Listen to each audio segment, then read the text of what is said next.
Alors merci à tous d'être venus à cette table ronde de ce matin. Voilà, j'espère il y a encore des personnes qui arrivent. On va les laisser arriver tranquillement et débuter tout en douceur. Merci donc on est réunis pour répondre à cette question autour des EDR, XDR, MDR, solutions miracles pour nos hôpitaux. Alors, puisque c'est une question, eh bien, écoutez, ça implique une réponse, et je vais tout de suite briser le silence parce que la réponse à cette question, c'est non. Ces outils ne sont pas une solution miracle pour les hôpitaux, parce que bien sûr, s'il y avait une solution miracle, eh bien, ça se saurait. On serait tous équipés de cette solution et tout irait pour le mieux dans le meilleur des mondes. Mais vous le savez, en termes de cybersécurité, eh bien ça ne fonctionne pas comme ça. C'est un jeu constant du chat et de la souris, avec des experts comme vous qui cherchent à avoir une longueur d'avance constamment, et de l'autre côté, eh bien des attaquants qui cherchent à être toujours de plus en plus furtifs, à trouver de plus en plus de portes dérobées, de vulnérabilités à exploiter. Et donc c'est une quête qui n'aboutit jamais. Et c'est pour ça que l'arsenal se doit d'être toujours en constante évolution. Et donc les EDR, XDR, MDR sont une nouvelle brique, une brique en tout cas récente de cette protection qu'on souhaite apporter pour lutter contre la cybercriminalité. Mais ça ne fait partie que d'une brique et bien entendu ça ne peut pas être considéré comme une solution miracle. Alors cela étant dit, heureusement on ne va pas s'arrêter là parce que sinon on pourrait tous se dire au revoir. Mais on va trouver quand même beaucoup de choses à se dire. C'est un sujet qui finalement est vaste. Et donc si ces outils ne sont pas une solution miracle, on va essayer de réfléchir un petit peu à comment ces outils agissent, comment ils agissent sur la protection. Est-ce qu'ils sont pertinents et adaptés pour le domaine spécifique de la santé? Et vous êtes nombreux aujourd'hui à venir bien sûr de ce domaine-là parce que c'est une question primordiale pour protéger nos établissements de santé. Comment, pour ces outils, l'intelligence artificielle intervient, de quelle manière elle contribue à la lutte, à cette protection, et puis de manière plus pratique, quels sont éventuellement les critères de choix et quelles sont les précautions surtout à prendre quand on déploie et utilise ce type d'outils. Pour répondre à ces questions, j'ai à mes côtés 4 experts que j'ai chacun eu en préparation et je vous avoue que les débats s'annoncent passionnants et riches. Nous avons Vincent Trelli, bonjour, vous êtes président et fondateur de l'APSIS, donc l'association pour la sécurité des systèmes d'information de santé. Vous êtes donc expert du numérique en santé. À vos côtés, Quentin Letiec, expert cybersécurité au CERT Santé. Merci beaucoup. Mouhedine Abache, practice leader cybersecurity chez Neosoft, donc entreprise de services du numérique. Et à vos côtés, Benjamin Leroux, directeur marketing chez Advance. Vous êtes également administrateur au CLUSIF, le club de la sécurité de l'information français. Alors en introduction, même si vous avez pour la plupart l'habitude de manipuler ces concepts, mais pour reposer le décor, je vais quand même faire le point sur les acronymes en essayant de pas me prendre les pieds dans le tapis. EDR pour Endpoint Detection and Response, XDR pour Extended Detection and Response. Il y a également MDR pour le network, MDR pour Managed Detection and Response. Donc voilà pour les acronymes. Maintenant, une fois qu'on a dit ça, on n'a pas dit grand-chose. Donc peut-être une première question pour nous aider à définir ces outils-là et peut-être avec une particularité de savoir est-ce que cette définition finalement elle est claire, est-ce qu'il y a des frontières vraiment délimitées ou est-ce que ça reste finalement assez modulable. Benjamin Leroux, si vous souhaitez commencer. Oui, bonjour à tous. Donc EDR, on va commencer par celle-là. Donc Endpoint Detection and Response. Donc c'est une solution plutôt logicielle qui va venir protéger des endpoints, donc ce qui sera rattaché au système d'information. Donc ce qui est intéressant dans endpoint, c'est que c'est des postes de travail, mais pas exclusivement. Ça peut être des serveurs, des terminaux mobiles. Et donc l'objectif de l'EDR, il est résumé dans les 2 lettres après le E, donc détecter et réagir. Donc détecter des problèmes, des attaques, des comportements anormaux et réagir pour pouvoir justement, on va pas simplement constater que ça va pas, essayer de réparer le problème, donc bloquer, mettre en quarantaine, réagir donc face à l'attaque. Donc ça c'est quelque chose qui est relativement récent, qui a été, enfin quelques années maintenant quand même, qui avait été un peu présenté comme la suite de l'antivirus, sachant que l'antivirus avait aussi eu sa suite qui était le next-gen antivirus. Bref, donc voilà, ça c'est une première étape. Ensuite, ça a été également dit pour d'autres périmètres, pour le réseau, il y a le NDR, donc Network Detection and Response, où là on est plutôt dans le monde de la sonde, mais qui va faire à peu près la même chose, qui va collecter de l'information, non pas sur les endpoints, mais sur les flux réseau, et faire deux choses, donc détecter et réagir, bloquer, mais pas nécessairement bloquer, ça peut être d'autres réponses. Et une fois qu'on a fait ça, on adore les acronymes dans la cyber, on en a rajouté d'autres, on a rajouté des lettres, et on s'est dit, bon, on a les endpoints, on a les terminaux, on a le réseau, et si je veux collecter de l'information, mettre sous supervision un peu tout, quand c'est un peu tout dans les acronymes, quand on ne sait pas trop, on met un X, donc c'est devenu Extended Detection and Response, donc XDR, c'est quelque part collecter de l'information dans le plus de sources possibles, des postes de travail, des serveurs, du réseau, un Active Directory, des solutions d'IAM, encore une fois, pour détecter les problèmes et y répondre le plus vite possible. Et quand tout cela est géré par un prestataire de services type MSSP, TIC-SOC Manager, on parle donc de MDR, Managed Detection and Response, donc toutes ces fonctions externalisées chez un prestataire spécialisé. Alors Benjamin Leroux, vous dites quand on ne sait plus trop, on rajoute des lettres. Justement, on sent qu'il y a une question de définition qui est parfois floue, qui dépend peut-être aussi parfois des éditeurs. Peut-être Mouedine sur justement cet aspect-là. Comment est-ce qu'on fait pour s'y retrouver? Est-ce que vraiment ça recouvre à chaque fois les mêmes réalités? Alors la technologie, non, selon les éditeurs, elle va avoir une réalité et une efficacité différente, mais aussi par rapport au système d'information qu'on va superviser, c'est assez évident. Mais pour répondre à la question, il faudrait se rapprocher des éditeurs. Il y a des éditeurs qui vont vendre un outil qui va être full packagé. Il y en a qui vont être multi-briques. On parlait de Extended tout à l'heure. Dans Extended, qu'est-ce qu'on met? Est-ce que dans les antivirus next-gen, on avait eu du chiffrement de disques, par exemple, pendant longtemps. Aujourd'hui, il y a des XDR qui proposent du chiffrement de disques aussi. Et parfois, c'est des briques qu'on va prendre en plus à notre outil, enfin qu'on va vendre en plus par rapport à l'outil initial. Parfois, ça va être des outils inclus. Parfois, le XDR est un substitut au SIEM, alors que ça devrait être un complément au SIEM. On va avoir parfois de l'analyse comportementale, parfois de l'analyse via des IOC. Parfois on va avoir de la réaction à des APT, parfois on va pas pouvoir en avoir. Et en fait, tout dépend de la brique technologique que l'on choisit et de l'interaction qu'elle aura avec le reste du système d'information. Donc on le voit, il y a des réalités diverses, mais il y a quand même un fondement, enfin un socle qui les réunit tous, c'est l'utilisation de données télémétriques, de données vraiment qui en les réunissant en faisceau, vont permettre de détecter, d'alerter, etc. Est-ce qu'on peut revenir là-dessus, Quentin ? Effectivement, je sais pas si on m'entend.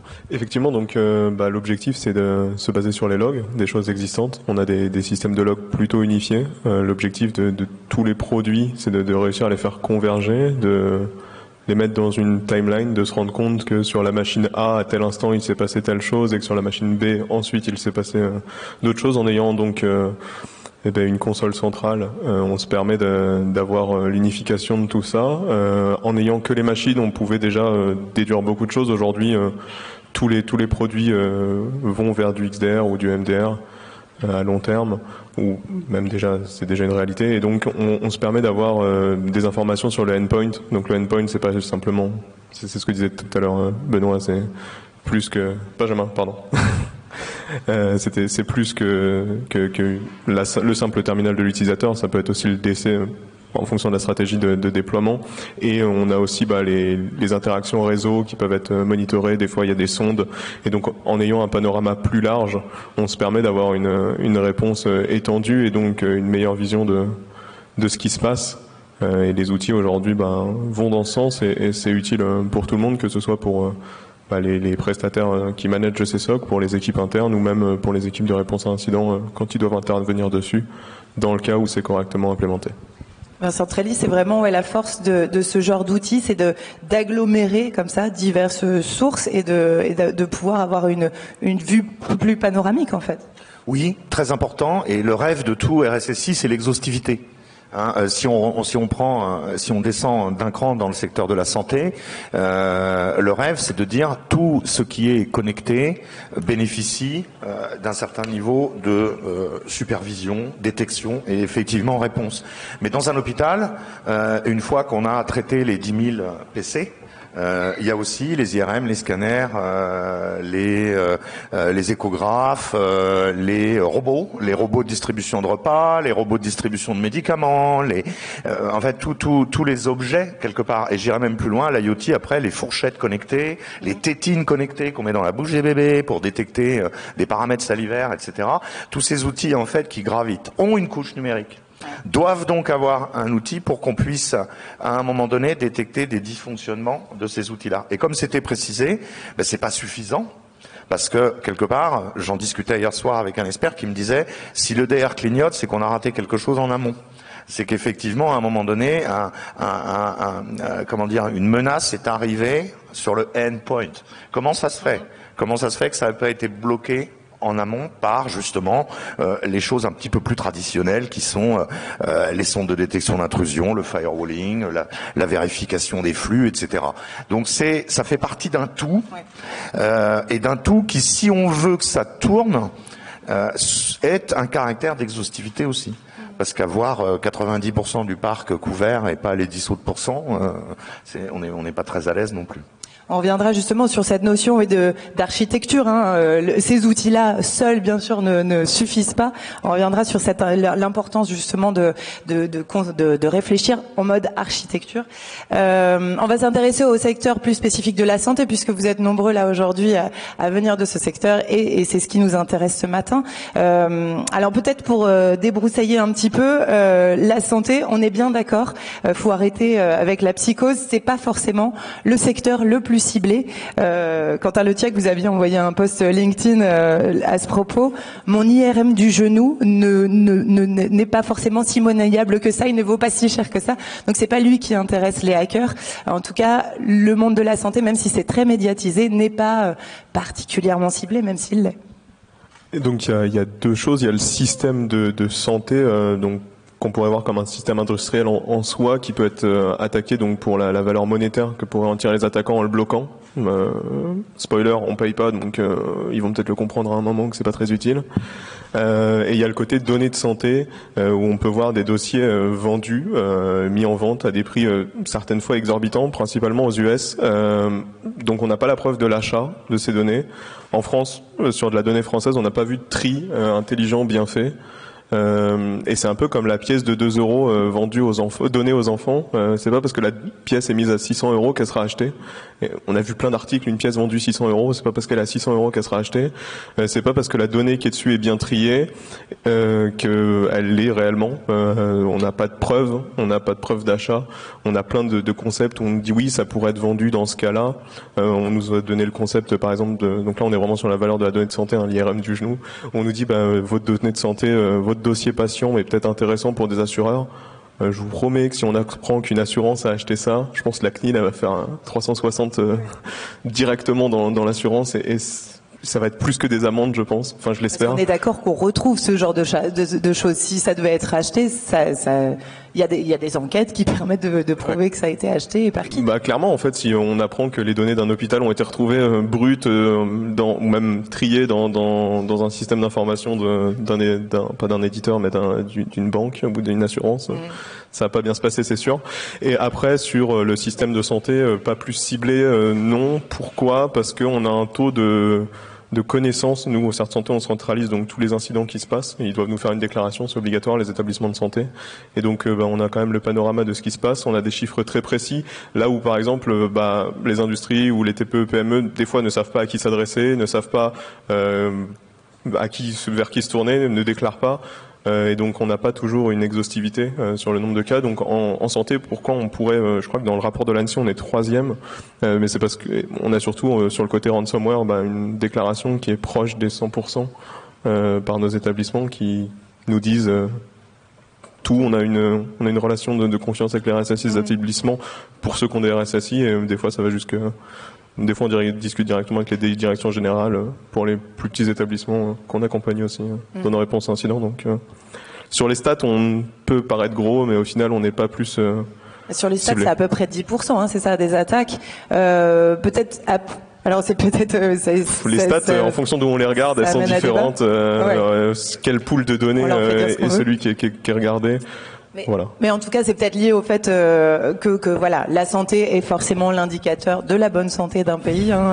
Mouedine, c'est ça qui fait que voilà, c'est si sensible et si médiatique. Oui, en fait, en préparant la conférence, enfin la table ronde, on avait échangé ensemble sur. On l'a remarqué ces dernières années. On va pas repasser sur le Covid, etc.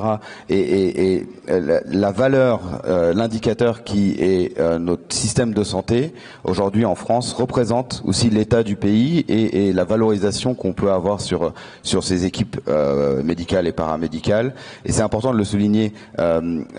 On a dans l'analyse qui est faite là une petite information qui manque, c'est la déstabilisation géopolitique. Et on sait que si l'état de santé de nos services de santé est un indicateur qui permet de mesurer l'efficacité de nos services en France, la déstabilisation géopolitique peut aussi engendrer des incidents sur ces établissements. Je parle d'établissements sur le large du terme, pas forcément hôpitaux, parce que les établissements de santé, que ce soit de proche ou de loin, notamment les laboratoires, peuvent être impactés aussi. On a les Jeux Olympiques qui arrivent, les laboratoires vont jouer un rôle important dans l'organisation et dans le maintien de ces Jeux Olympiques. Et la déstabilisation géopolitique, elle est importante à l'état actuel, futur, mais on l'a aussi vu par le passé.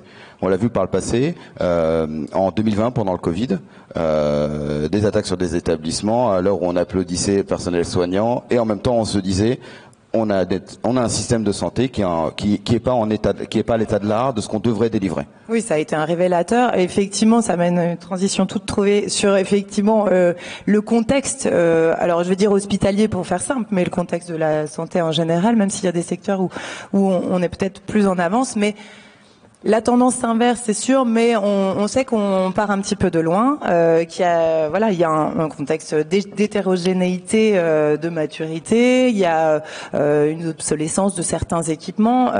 Voilà, c'est quoi un petit peu peut-être pour vous, Vincent Trelli, c'est quoi le contexte, le décorum là en termes de santé pour le côté cyber? Vaste question. Merci. Le système de santé, en fait, je vais être un peu trivial dans mes propos, mais que ça soit bien clair. En gros, avant 2000, il n'y a pas grand-chose. Dans l'hôpital, il y a quelques logiciels qui font tourner les finances et les RH. À partir de 2000, on rentre avec une succession de programmes d'État, Hôpital 2007, Hôpital 2012, Hôpital numérique, Open. On rentre dans la grande phase d'informatisation. C'est-à-dire qu'on passe de rien à tout en 20 ans. Tout est informatisé dans l'hôpital. La gestion des blocs opératoires, l'imagerie médicale, la biologie médicale, la robotique de livraison, tout est automatisé. On en parlait avec un hôpital qui a été sous cyberattaque il y a très peu de temps. Aujourd'hui, le taux d'adhérence est de plus de 95% sur les fonctions support et pratiquement 80% sur les fonctions professionnelles. Ça veut dire que quand un hôpital a été cyberattaqué, les gens glandent à la machine à café. On ne travaille plus sur toute une partie administrative en attendant que ça repart. Les soins, c'est très très perturbé parce qu'effectivement on n'a plus accès à tout un tas d'informations. Pour autant, les médecins peuvent toujours médeciner et les infirmières pratiquer un certain nombre d'éléments. Donc c'est une grosse désorganisation. Donc on a progressé sur ce secteur-là avec des systèmes d'information, je tiens quand même à le rappeler, qui sont, et je le dis au bout de 30 ans d'expérience dans le domaine, les plus complexes que j'ai pu rencontrer dans mon existence, ayant fait de la banque d'affaires et de l'industrie de pointe. Complexe en quoi alors? Un système d'information de base d'un gros hôpital, ça peut aller jusqu'à 250 applications métiers interconnectées, plusieurs milliers d'équipements médicaux qui embarquent une couche numérique et qui sont aussi connectés, plusieurs centaines de nécessités de connexion externe, temps réel ou occasionnel, et des tas de personnes à qui on demande de coopérer et donc qui ont envie d'ouvrir des flux de communication vers le monde entier.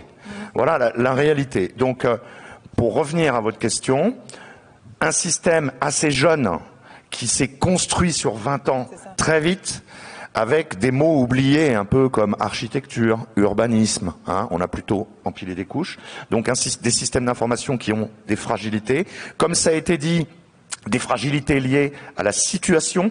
Depuis 15 ans, il n'y a pas beaucoup d'argent. Donc une année, on fait 500 000 euros d'économie. Comment on fait? On renouvelle pas les 500 PC qu'on avait prévu de renouveler. Et ce qui fait qu'on se trouve aujourd'hui encore avec plusieurs milliers de postes XP ou autres. Donc ça, c'est la réalité. Et on arrive, comme le disait Quentin, à un moment donné, à une augmentation des risques et des cryptovirus. Et je confirme ce qu'il disait, l'hôpital n'est pas visé, il tombe dans les filets, comme les PME, comme les collectivités territoriales, etc. Donc quand on entend qu'un hôpital a été cyberattaqué, souvent, le pirate est même pas au courant qu'il a cyberattaqué un hôpital, il va le découvrir après. Et parfois, il est même embêté, parce que comme il le disait, on ne paye pas. Et en plus, il y a certains pirates qui ont un petit peu de morale et qui se disent, mince, j'ai autre chose à faire que de perdre mon temps avec un hôpital. C'est pas la cible. Mouedine, vous souhaitiez réagir? Oui, Vincent a donné une analyse qui est hyper intéressante. L'hôpital est là pour accompagner et soigner. Et aujourd'hui, le personnel médical sait opérer, soigner et accompagner sans l'outillage digital ou numérique. Et ça, c'est important. C'est ce qui fait aussi la réussite de la médecine française. Et c'est important de le souligner.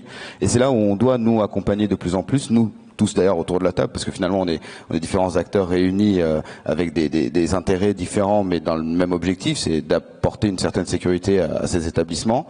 Et il y a une notion qui est assez importante que j'ai remarqué d'un œil plutôt externe, parce que on ne travaille pas dans des hôpitaux pour le coup directement.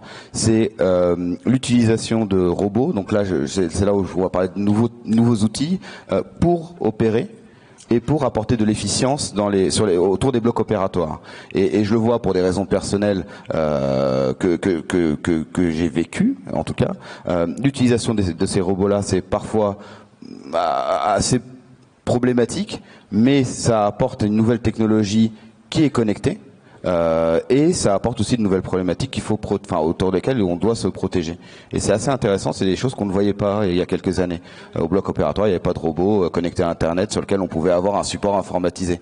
C'était pas possible. Quentin, je vous vois réagir aussi, allez-y. Exactement. Donc, un hôpital, c'est ce que disait Vincent, il y a plein de choses qui permettent d'informatique qui permettent de le faire fonctionner. Un truc auquel je pensais pas du tout, la commande de repas. Si c'est informatisé, sachez que quand les gens ils peuvent plus manger dans l'hôpital parce qu'il n'y a plus d'accès vers Internet, parce que ça a été coupé, parce que cyberattaque, c'est bien embêtant. On a découvert que des fois, les chirurgiens comme nous en informatique, comme tout le monde, ils ont un outil formidable qui est Internet. Des fois, ils se posent des questions au bloc. C'est fou, mais ils se les posent et ils vont poser la question sur Internet. Et je pense que c'est rassurant que quand ils sachent pas, justement, ils se demandent tel médicament parce que j'ai pas le Vidal sous les yeux, je vais le chercher dans le Vidal. J'ai déjà vu des requêtes vers le Vidal pendant une investigation et j'étais en mode putain, mais c'est super en fait. Mais effectivement, le bloc, il y aura un chatbot dans quelques mois. C'est vrai. Et le Vidal, il est au moins le bloc opératoire, il est au moins 2. Donc quand ils sont coupés d'internet, la 4G elle passe pas. Et ils sont bien embêtés de plus avoir cet usage-là. On nous l'a remonté, donc effectivement l'informatique est quand même important. Ils savent faire sans, mais c'est un outil supplémentaire. Et autre chose, peut-être pour rebondir plus sur les EDR, la réponse automatisée, nous, sur ce genre d'outils, par exemple un scanner ou quelque chose nous fait un peu peur parce que quand il y a une personne dans le scanner, si on se dit ce log il est un peu bizarre, coupons la machine, je suis pas chaud d'être la personne dedans, quoi. Vraiment à ce moment-là, je me dis je préfère ne pas être la personne dans le scanner qui vient d'être déconnectée du réseau. Je sais pas exactement son fonctionnement, je pense que quand même les éditeurs font attention et se disent il peut y avoir une coupure réseau, ça se passe bien. À ce moment-là, à titre personnel, je suis pas toujours très confiant par rapport à ce qui peut se passer dans des cas un peu non nominaux. Voilà, et donc effectivement les systèmes d'informatique composent avec du biomed assez ancien, le biomédical. Pour moi, c'est vraiment un point sur lequel les éditeurs ont du mal à intégrer la sécurité parce que les produits sont extrêmement complexes, certains très anciens, et puis ils doivent faire avec la typicité de tous les systèmes informatiques et de leur système industriel qui, pour certains, un scanner, on n'a pas envie de le changer tous les 5 ans. Il faut qu'il fasse 20, 30 ans parce qu'il coûte un peu cher. Et en niveau pour se maintenir au niveau de l'art de la sécu, 20 ans, c'est extrêmement complexe. Donc on a des stratégies contre ça. Alors voilà pour le décor en termes de santé, les contraintes, les risques. Vous l'avez dit, Monsieur Trelli, les choses ont vraiment bougé parce qu'il y a eu énormément de réglementations, d'incitations, de programmes. Alors j'ai pas trouvé les chiffres d'équipements EDR spécifiques pour l'hôpital, mais je sais que 90% des entreprises, établissements de santé compris, ça c'est un baromètre Césine, donc 90% des structures qui sont équipées EDR, donc dans les hôpitaux ça a suivi. En cela, est-ce que la réglementation, ça a été, Benjamin, est-ce que ça a été plutôt une contrainte ou vraiment un accélérateur, un levier pour franchir le cap là et déployer massivement? Juste petit commentaire sur le baromètre du Césin. Donc c'est plutôt des entreprises ou des structures publiques d'une certaine taille. Donc le 90% à l'échelle de l'hôpital, il est peut-être un peu optimiste. Après les établissements de santé étaient compris dedans, mais c'était compris dedans. Donc on est probablement plus bas sur la somme des hôpitaux, notamment pour les petits centres hospitaliers. Mais c'est quand même une techno qui se déploie de plus en plus. Et après, qu'est-ce qui a fait que ça s'est déployé? Bon, on en a parlé, une augmentation quand même de la menace, mais d'une manière générale, qui n'était pas ciblée. Et effectivement, du point de vue réglementaire, il y a eu des obligations et des coups de pouce. On prend par exemple le plan France Relance, ou ce genre d'initiatives qui ont permis quand même de faciliter l'achat par des structures publiques de solutions de cybersécurité. C'était un plan orchestré par l'ANSSI dans le cadre du plan global France Relance. Donc ça, c'est des choses plutôt positives, même si ce genre d'aide, quand on coupe le robinet de subventions, qu'est-ce qu'on fait? Est-ce qu'on maintient la solution? Est-ce qu'on peut renouveler la solution? C'est toujours un peu délicat dans la sphère publique. Et il y a du réglementaire qui incite ou incitera fortement. On peut parler de Nice 2, qui est un des gros sujets de l'année. On n'a pas encore le détail de la transposition française. Est-ce qu'il faudra un SOC, un EDR, quelque chose qui y ressemble, une fonction de détection et de réaction qui s'appellera pas EDR parce qu'on veut pas mettre le nom, mais qui fait la même chose? Voilà, il est très probable que si on est une entité essentielle, on soit obligé de mettre un SOC, peut-être pas pour une entité importante. Voilà, ça va aller dans ce sens-là. Au-delà même du réglementaire, il y a quand même une première vague de déploiement d'EDR sur les dernières années dans les centres hospitaliers qui s'est fait plutôt en réponse à la menace qu'en obligation de répondre à une contrainte, ce qui est très bien aussi, puisque quand on le fait sans être obligé, parce qu'on a pris conscience, c'est quand même mieux que de se sentir puni, obligé de faire de la cyber. Alors ça, c'est pour l'incitation parfois budgétaire ou même réglementaire. Après, donc il y a quand même, une fois qu'on a dit ça, il y a quand même tout le travail du déploiement, du fonctionnement de ces outils-là. Et ce sont pas des outils magiques, j'ai entendu souvent ça dans vos bouches. C'est absolument loin d'être des outils magiques. Et donc il faut vraiment préparer le terrain. Il y a une question de timing qui est hyper importante. On part pas from scratch en se disant ok, je m'équipe de tout ça. Il faut intégrer ça dans un plan de renforcement global de la sécurité. Et donc, oui, Quentin Lethiec, c'est vraiment une question de timing. Ça n'arrive pas à n'importe quel moment. Et il y a des choses vraiment à préparer en amont. Déjà, le fonctionnement nominal de l'EDR n'arrive pas pendant une réponse à incident. Ça peut être un outil sur lequel on s'appuie pendant la réponse à incident, mais ce sera pas un outil qu'on pourra faire fonctionner à ce moment-là. Et effectivement, c'est quelque chose qui se pense bien en amont. C'est un projet long. Ça va demander de l'investissement. C'est un peu comme mon inscription à la salle de sport. Si on n'a pas si on n'a pas décidé d'avoir le temps et qu'on n'a pas un vrai plan et qu'on veut pas s'y mettre sérieusement, ça marche bien cette image. Ouais, à la fin, il y a que le gérant de ma salle de sport qui est content, donc et ça m'a servi à pas grand-chose. Donc non, il faut vraiment qu'il y ait un plan pensé, que ce soit un projet, que ce soit itératif. C'est pas magique, ça doit apprendre, ça va fonctionner pour nous dans des systèmes assez entre guillemets instables, parce que vous allez avoir des machines qui run en admin de domaine. Et on le sait, on n'a pas vraiment le choix. Nous, ça nous fait du mal à chaque fois qu'on le voit, mais c'est la réalité terrain. Donc, il va devoir s'inscrire dans cette réalité-là. Notre objectif, c'est aussi de faire que ces choses ne soient plus là. Des fois, on s'en rend pas compte. On découvre du Shadow IT en installant son ODR, mais effectivement, pour que le projet soit une réussite, l'idée, c'est de pas l'installer quand c'est le feu, quand c'est la galère, parce qu'on va faire des actions qui sont ultra inhabituelles, et donc il y a de l'apprentissage de ces outils. Je n'utiliserai pas un terme de type IA pour dire ça. C'est vraiment de l'apprentissage, d'après moi. Il apprend des métriques, des habitudes des utilisateurs, et donc si les habitudes sont pas les vraies, parce que c'est celle d'une réponse à incident, on ouvre toutes les portes sans se soucier de ce que ça fait, et il va s'adapter à ça et il va être complètement instable.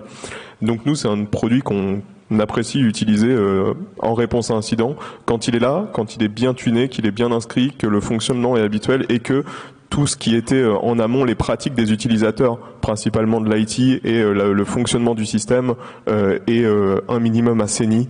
Et donc on a essayé de mettre quelques métriques là-dessus pour Vous préconisez, au CERT Santé, votre audit au Radad. C'est pas le nôtre, on laisse à l'ANSSI au Radad. Non, donc il y a les établissements de santé ont la chance de pouvoir avoir l'audit automatisé au Radad, ADS au Radad, sur lequel ils peuvent se baser, qui donne un score de 1 à 5, avec des étapes de progression. Pour d'autres établissements qui n'auraient pas accès au Radad, il y a Pink Castle, il y a Purple Night, il y a quand même pas mal de façons de savoir son niveau de sécu. Le minimum, d'après moi, à avoir, c'est vraiment avoir un niveau 2 avant d'installer un EDR. Niveau 3, c'est idéal. Et le niveau peut monter assez facilement suite à des cyberattaques quand tout est à plat, qu'on n'embête pas le métier. En une semaine, on a vu un établissement monter de niveau 1 à niveau 4 parce qu'ils sont mis sérieusement. Donc ils ont pris aussi des prestataires externes pour les aider, des experts en Microsoft, pour faire monter le niveau de l'AD. Mais c'est un indicateur en fait de santé sur lequel il faut essayer de se baser. Et donc il y a quand même des chantiers plus prioritaires que l'installation d'un EDR quand tout va pas bien. Mettre un pansement sur une plaie qui est béante et saignante, c'est pas la bonne idée. Il faut peut-être recoudre avant, quoi. Alors il faut s'attendre donc à un investissement fort déjà donc en amont, et une fois qu'on a déployé, le travail s'arrête pas non plus là. Il faut continuer à être vigilant, il faut continuer à s'investir. Il y a une phase de paramétrage, d'apprentissage qui est vraiment primordiale, puisqu'il y a de nombreux, notamment dans le domaine de la santé, de nombreux effets indésirables qui peuvent arriver, donc des faux positifs. Cette phase d'apprentissage, Benjamin Leroux, elle est hyper importante. Il faut que les gens y soient préparés. Oui, c'est vrai que ce qu'on n'a pas dit en définition, c'est que le gros avantage de l'EDR par rapport à l'antivirus, c'est justement l'analyse comportementale. C'est plus uniquement chercher des maladies qu'on connaît déjà, c'est chercher des choses, des comportements bizarres qui peuvent laisser à penser qu'il y a une maladie. Donc cette collecte d'informations, elle permet de détecter des choses inattendues, mais cette collecte d'informations, elle peut peut-être se faire différemment d'un établissement à un autre, parce que c'est pas exactement la même organisation du réseau, c'est pas les mêmes applicatifs métiers, etc., etc. Donc quand on déploie l'EDR, effectivement, dans la phase de build, de mise en place, il faut intégrer ça. Souvent, au début, l'EDR, il est assez passif, il écoute, il approprie, il mange beaucoup de données pour voir ça c'est normal, ça c'est pas normal. Et puis, progressivement, on va venir activer des modes plus actifs, des modes potentiellement qui peuvent bloquer. Donc, c'est là où l'EDR va déployer son plein potentiel. C'est des choses qui vont prendre quelques mois, justement, pour éviter ce dont parlait Quentin, de bloquer quelqu'un dans un scanner ou de bloquer la livraison des repas juste par erreur parce qu'on a mal configuré, et ce genre de choses fait souvent beaucoup de mal à une solution de sécurité. Si un médecin voit son métier bloqué par la cyber, il va plus jamais vouloir faire de cyber, il va plus jamais vouloir changer son mot de passe et on aura tout perdu. Donc il faut prendre le temps de déployer correctement. Pour autant, ça peut se faire en quelques mois. C'est pas non plus des choses qui vont prendre des années. Faut être optimiste quand même. Mais c'est important. Voilà. D'abord, on est plutôt à l'écoute, en mode plutôt je détecte, je regarde ce qui se passe, et puis après, on va activer les fonctions de réaction. Faut s'attendre à une phase, Mouhidine, par exemple, une phase de combien de mois pour cette phase d'apprentissage-là? Alors, il y a deux choses qui vont se poser. La première, c'est sur quel système d'information. On en a parlé, la diversité technologique d'un système d'information, que ce soit dans un hôpital, dans un laboratoire, etc., rend le sujet complexe. Donc du coup, il y a des phases d'apprentissage qui sont complètement variables par rapport au système d'information, les objets qui s'y trouvent et son envergure, c'est important. Et la deuxième chose, la phase d'apprentissage, elle doit être validée par une VABF, le fait que ça fonctionne bien une fois qu'on met en prod et qu'on arrête cette phase d'apprentissage et qu'on passe en mode détection. Et il y a un sujet qui est important, là c'est notre retour d'expérience pour le coup. Il y a une citation de Joe Biden à l'époque où il était vice-président de Barack Obama qui est assez intéressante, c'est comment détecter tout ce qui est inconnu. Si l'attaquant est déjà au sein du système d'information, on sait aujourd'hui que les attaquants arrivent, peut-être pas dans le domaine de la santé, parce qu'on parlait beaucoup de ransomware tout à l'heure, arrive à rester un certain temps, entre 9, 10, 12 mois sur un système d'information pour capter de la donnée, comprendre le fonctionnement, puis après réagir et pour le coup être détecté. Le jour où on met en place cette phase d'apprentissage, on a des méthodes assez proches du métier, finalement comprendre comment fonctionne le métier pour détecter un attaquant dormant sur un système d'information. Et le piège principal là-dessus, c'est de ne pas détecter ce qu'on ne connaît pas, en pensant que c'est le fonctionnement nominal du système d'information. Ouais. Et comment on fait alors pour justement y parvenir? En fait, encore une fois, il n'y a pas de recette magique. C'est comprendre comment fonctionne le système d'information. C'est assez important. Nos analystes, on en parlait hier sur notre table ronde, sont proches du métier, enfin doivent être proches du métier. Toutes les personnes qui travaillent dans le domaine cyber, pas forcément celui de la santé, doivent être proches du métier. On doit comprendre comment fonctionne le système d'information. Et d'ailleurs, pas que le système d'information, on doit comprendre comment fonctionne, comment on travaille dans un hôpital, quand on va préparer un bloc opératoire, comment on va utiliser l'outil pour préparer le bloc, comment on va réserver le bloc opératoire, comment on va utiliser le robot pour opérer, etc. Et comment on va traiter le dossier administratif derrière. Et en fait, plus on va assimiler le mode de fonctionnement avec un certain manuel qualité, plus on va être proche du métier et plus on va être efficient sur la détection et la détection d'une menace dormante. Et est-ce que justement dans le domaine de la santé, Vincent Trelli, cette phase d'apprentissage, elle est d'autant plus importante dans le domaine de la santé parce que vous disiez c'est un domaine très ouvert, avec justement peut-être des alertes, des faux positifs qui pourraient être nombreux? Oui, bien sûr. Si vous allumez un outil de sécurité dans un hôpital, vous le sortez du carton, vous l'allumez, il clignote de partout et pendant un certain temps. Effectivement, c'est ce qui vient d'être dit. Il doit apprendre. Voilà. Quel est le contexte? Ok. Donc là, on a des fonctionnements de telle manière. On a des matériels obsolètes, mais on va les accepter. Ah bon? Ben oui, on les accepte parce que sinon, pas le choix. L'échographe il marche plus, le scanner, etc. Donc on va dire à l'EDR, ce truc anormal, considère-le comme normal et ne clignote pas à chaque fois.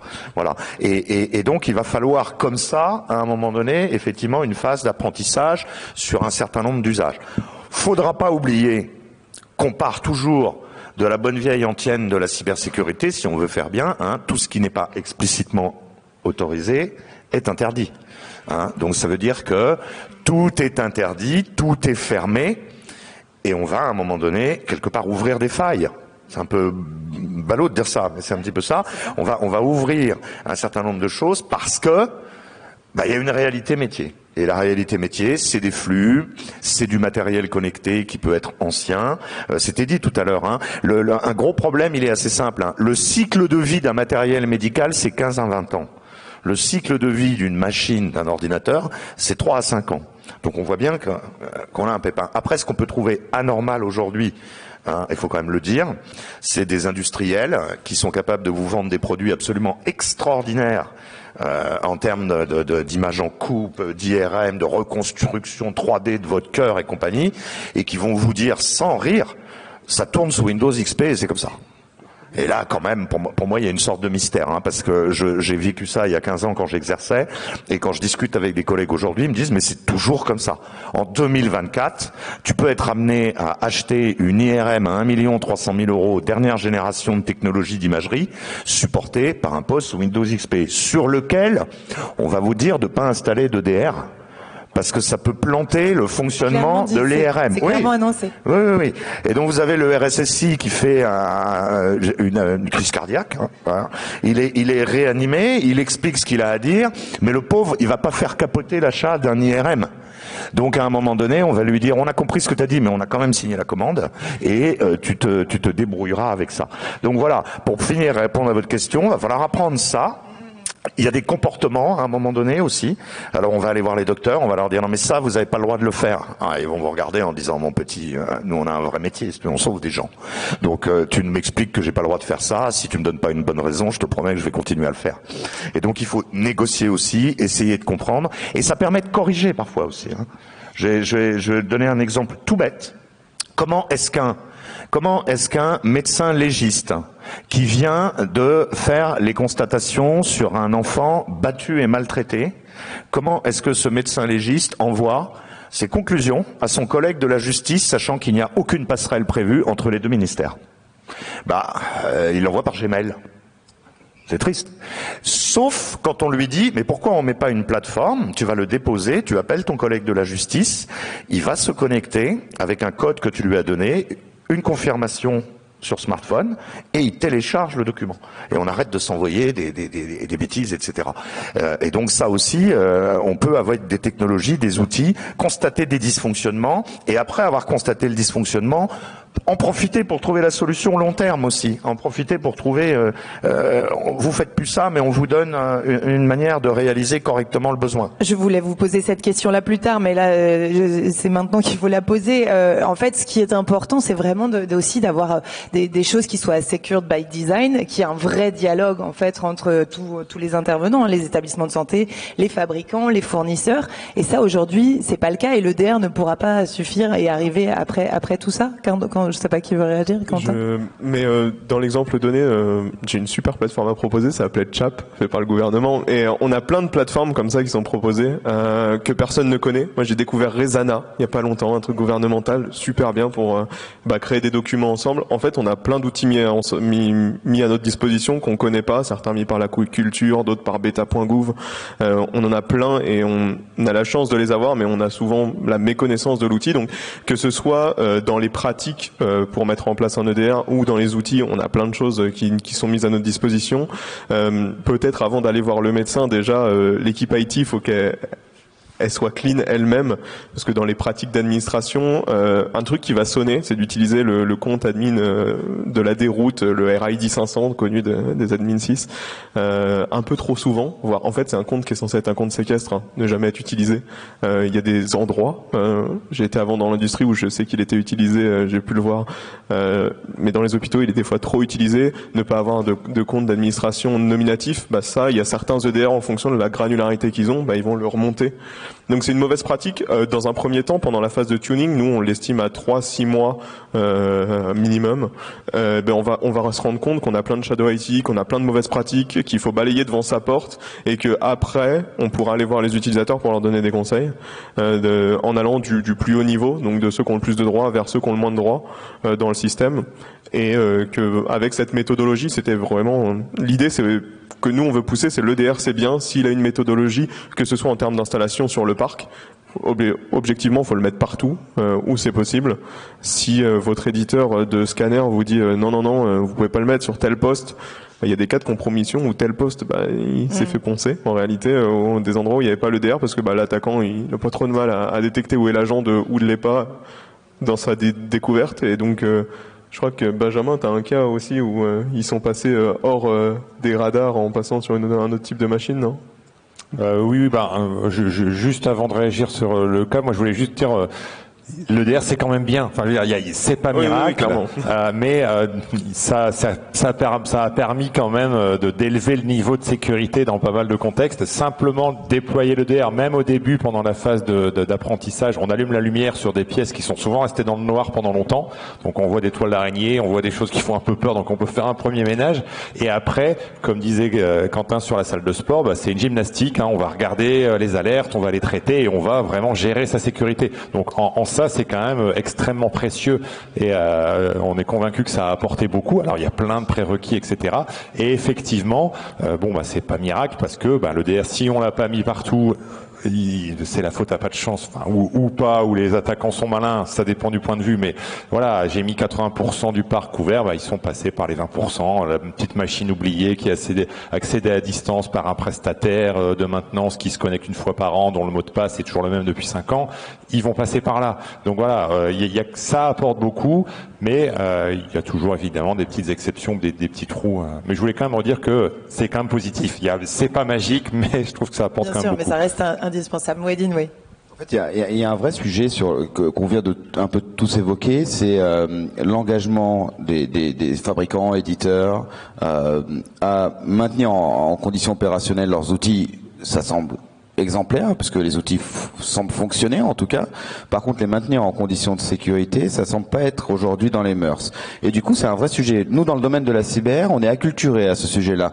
Je prends avec Advance, on est tous les deux fournisseurs de services. Il est évident, primordial, que nos services de détection soient à l'état de l'art en termes de maintien en conditions opérationnelles, mais aussi en conditions de sécurité. Si nos outils de détection, je prends en incluant les EDR, les XDR, les CIEM, tout ce qu'on peut avoir comme outillage, même en incluant la CTI, si c'est pas à l'état de l'art, on se rend aveugle sur les systèmes qu'on supervise. Et comment on réagit? Là, c'est pour le coup un manque de moyens qui est sûrement, je parle au conditionnel réel. Comment on réagit quand on n'a finalement pas l'approbation ou pas le soutien des éditeurs, des fabricants sur le maintien en conditions de sécurité? Et on l'a vécu dans l'industrie il y a quelques années, quand on avait des automates qui étaient vendus par certaines structures qui globalement vendaient un maintien en condition opérationnelle excellent, à la hauteur. On parle pas de prix, on parle vraiment de performance. Par contre, on nous dit mais nous on ne maintient pas en condition de sécurité, c'est-à-dire qu'on va pas faire évoluer le code, on va pas faire évoluer le firmware, et du coup il va rester comme ça pendant 5 à 10 ans. C'est ce qu'on disait tout à l'heure. Et du coup, la solution elle a été contractuelle. C'est les industriels se sont mis en tête de contractualiser le maintien en condition de sécurité comme on contractualise le maintien en condition opérationnelle. Et c'est quelque chose qui est encore assez difficile et qui rentre pas forcément dans les mœurs dans le domaine hospitalier ou médical, paramédical au sens large. Quentin ? Et sur ce point-là, c'est vraiment l'enjeu qui est derrière. L'enjeu sur une société, on va prendre un grand groupe français qui fait des voitures. Ça, vous savez pas duquel je parle. Il y en a plusieurs. C'est ça qui est pratique. Si il se fait poncer par un ransomware, il perd de l'argent. Un hôpital, si vous tapez au bon endroit, c'est pas de l'argent que vous faites perdre, c'est un enjeu supérieur. Et donc, c'est pour ça qu'avoir des outils, ça peut être utile. Les automatiser, nous, on reste quand même plus ou moins frileux sur certains endroits très précis dans le système. Sur les endpoints, globalement, le PC portable du praticien, il y a peu de chances que ce soit dangereux de le faire, mais il y a des endroits stratégiques, et donc il y a aussi une stratégie de déploiement de l'EDR et déploiement partout. Une stratégie de réponse, là où il fera des actions automatiques ou semi-automatiques. En gros, il peut vous envoyer un mail et vous dire est-ce que vous voulez isoler telle machine. On appelle le service, on lui dit est-ce que tu es en train de l'utiliser? Oui, non. Non, je l'isole. Oui, j'attends la fin de ton intervention pour l'isoler. Et donc il y a aussi une stratégie des actions du playbook qui va être mise en place. Donc soit vous le faites en interne, soit vous le faites avec vos prestataires. Et c'est vraiment important de la travailler, parce que si elle n'est pas faite au moment où l'attaque arrive, ou au moment où on détecte qu'il se passe quelque chose, si on ne sait pas quoi faire, ou si on coupe automatiquement, on peut créer un impact qui n'avait pas lieu d'être. Justement sur le côté gestion, suivi des alertes qui sont proposées, est-ce que un établissement de santé peut lui gérer ça en interne? Donc ça on parle de tout le côté managed dans le MDR notamment. Voilà, est-ce que l'hôpital peut faire ça en interne, ou est-ce que ça semble nécessaire d'avoir recours à un service managé? Vincent Trelli, sur cette question. C'est une question. Oui, c'est une question que doivent aujourd'hui se poser, que doit se poser le système de santé. Le système de santé, il est comme d'autres systèmes, il arrive à un degré de maturité où à un moment donné, il faut s'asseoir autour de la table et se dire qu'est-ce qu'on fait, qu'est-ce qu'on fait pas. Voilà. Moi, je pose la question aujourd'hui, est-ce que c'est au système de santé de recruter, de maintenir 10 000 techniciens cyber pour faire tourner des EDR dans les 3 000 hôpitaux de France? Je ne sais pas. L'État n'a pas donné la réponse. En tout cas, les hôpitaux font comme ils veulent. C'est-à-dire qu'un hôpital aujourd'hui pourrait décider de dire moi je recrute 5 personnes et j'ai une équipe. Est-ce que l'hôpital a les moyens pour faire ça? C'est le cas dans certains, ça a été fait. Il y a certaines équipes où le SOC et l'EDR, le management du CERT est interne. On a des cas où c'est externalisé. C'est ça. Il n'y a pas de bonne réponse d'après nous. Plus ils sont gros, plus l'internalisation a quand même une utilité et efficiente, parce qu'il ne faut pas être seul derrière l'outil. Il faut quand même une équipe assez grande, donc plus ils sont gros, c'est ça. C'est une question d'échelle. Et puis ce que disait Quentin, à un moment donné, moi je pense qu'on peut se retrouver après dans une bonne vieille règle des 80-20, c'est-à-dire tout est traité de façon industrielle et de façon éventuellement externe sur 80%, et puis il y a des subtilités. Et les subtilités, elles nécessitent effectivement une connaissance métier, et cette connaissance métier, finalement, elle est à l'intérieur. Donc on va trouver des modèles comme ça qui vont être hybrides entre des endroits où par la force des choses ils n'auront pas de ressources pour opérer et ils vont chercher à faire opérer pratiquement 100%, et puis à l'inverse des endroits où on a du staff. Il y a souvent les gros hôpitaux, les CHU, où il y a un peu de monde, et on peut à un moment donné se dire non seulement on a des outils, mais on est capable d'avoir une équipe qui les exploite, qui les fait évoluer, qui leur apprend, etc. Et puis on pourrait, troisième choix, c'est aussi ce que le programme CARE, cyberaccélération et résilience des établissements, ouvre la porte à la mutualisation aussi, de se dire à un moment donné, pourquoi est-ce que les 10 hôpitaux d'un département ne montraient pas une équipe départementale qui finalement est en charge de superviser et faire fonctionner les EDR sur tous les hôpitaux du département, et pourquoi pas au niveau régional. Donc tous les modèles sont entendables sur la table, et on va voir les choses un petit peu évoluer en fonction des contextes. Il y a vraiment une question de curseur, effectivement, Mouhedine, sur ce management-là.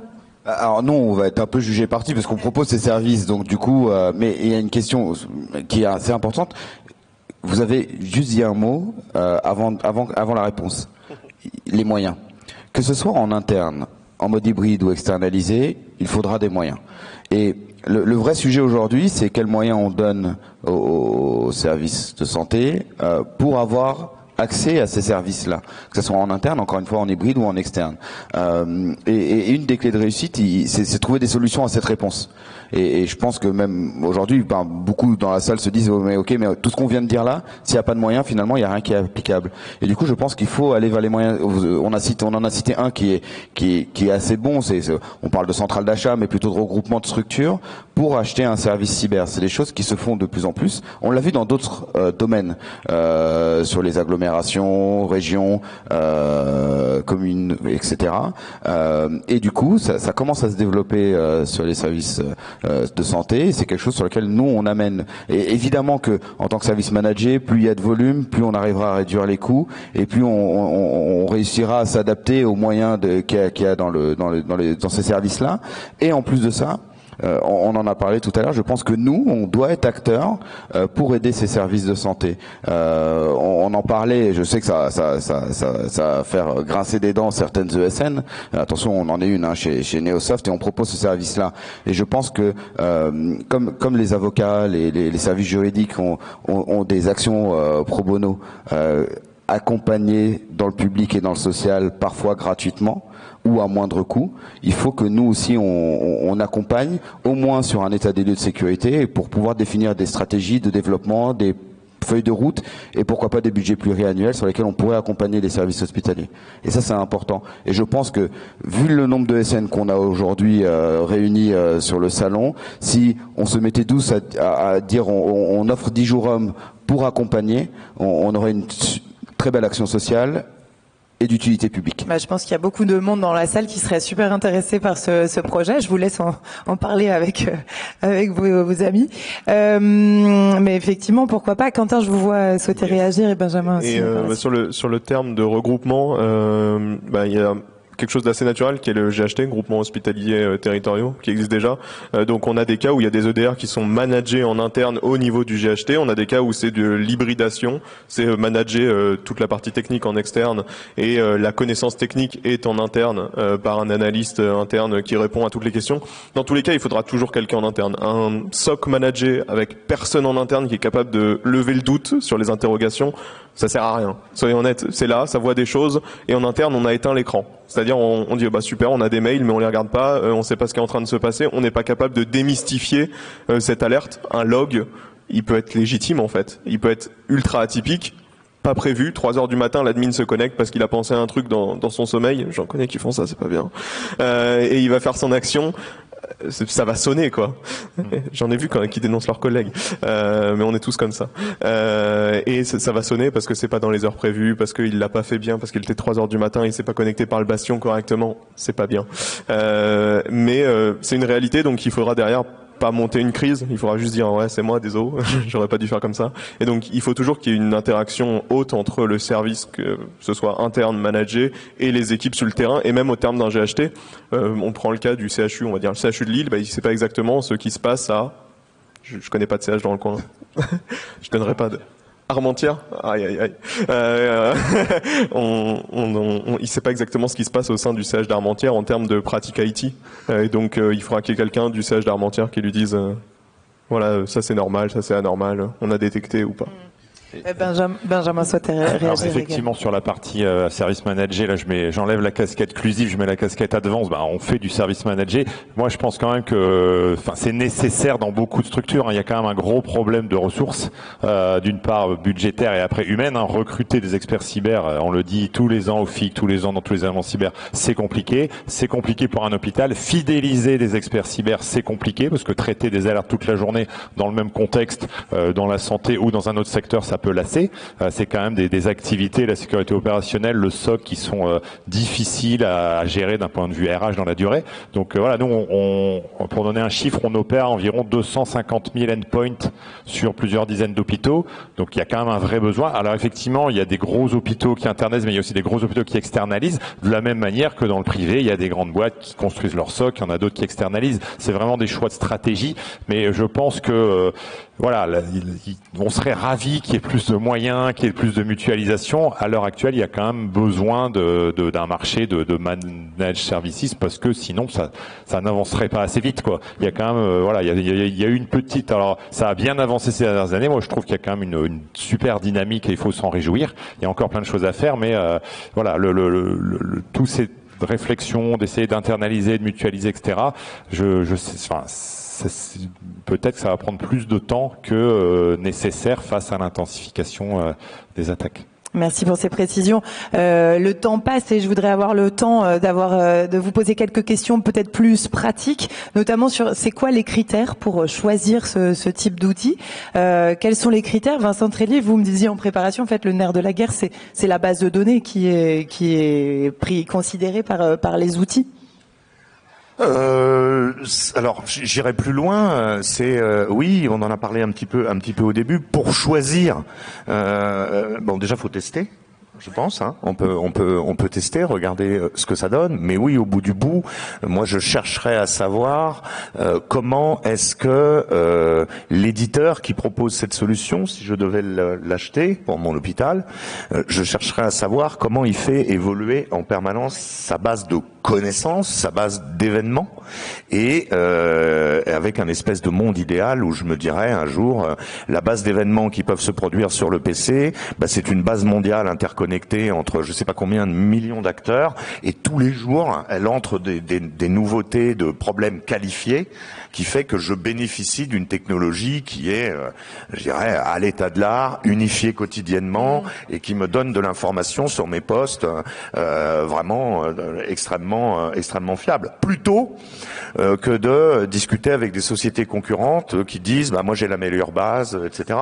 Ouais. Peut-être que finalement il y a l'industrie en tant que telle, mais il y a la banque de données à laquelle elle se réfère, et c'est plutôt ça qui m'intéresse. Ce serait ça votre critère. Mouhedine, est-ce que vous avez des éléments à donner en termes de critères de choix, en tout cas peut-être être bien conscient de ses propres besoins? Oui, être conscient de ses propres besoins, mais être conscient de où on en est aujourd'hui. C'est oublions le DR, l'XDR qui sont à la hauteur. Hein, d'ailleurs, je vais même être un peu agaçant pour les éditeurs. Hein, ils se ressemblent un peu tous, et l'objectif c'est de répondre aux mêmes problématiques. Donc globalement, dès qu'il y en a un qui va faire une évolution, les autres vont suivre, et c'est tant mieux. Hein, ça veut dire que c'est un marché qui est en plein développement et qui est dynamique. En plus, on est jugé parti parce qu'on a, comme Advent, sûrement des engagements partenariales, donc du coup avec les éditeurs. Donc je vais pas parler forcément de ces outils-là, mais je vais aller un peu plus bas. Finalement, l'étape 1.